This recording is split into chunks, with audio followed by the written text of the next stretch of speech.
High school students oppose school board protesters, claiming book teaches kids how to be gay. I thought Al wrote that book.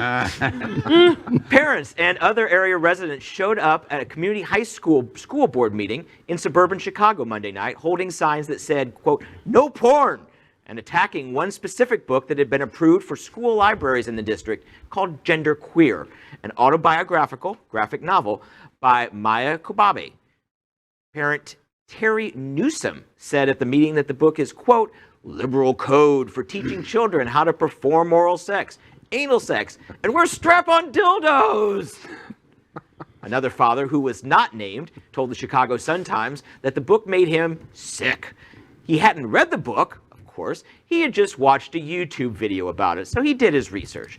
But students weren't having any of it. Senior Lauren Pierret said, quote, "Let's not present getting rid of gender queer as censoring our children from sex. It's homophobia," end quote. Amen, sister. Out of the mouths of porn addicts. How would he know any of this stuff? Clearly, he has his own experience. Mr. Newsome. I mean, you got to learn sometime, too. Listen, neither one of my parents were transgender. Like, really? Like, you know, it's not something that you could teach somebody. Yeah. You know, you are what you are. There's the ignorance that's ignorance, though. Yeah. Because their assumption there is that being same-sex or identifying as gay or lesbian, whatever it might be, is a choice. And because it's a choice, we don't want our children to be exposed to it because it's a choice. Well, of course, it's a false premise. It is. And it's a very difficult premise to defeat because they're so ignorant. And it's very difficult to overcome that ignorance because the only way you overcome that ignorance is to educate.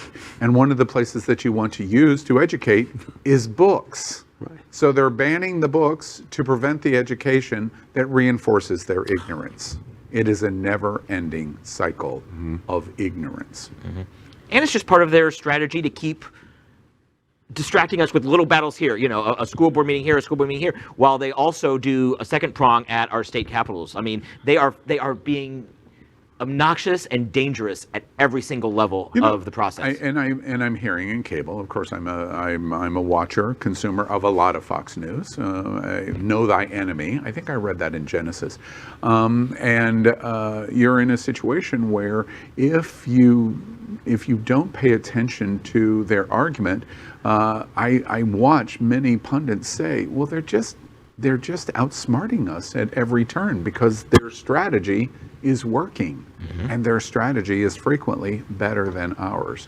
Well, if we're going to get better at it, we have to talk about it and talk about it and talk about it and talk about it, which is what we're doing. Yeah.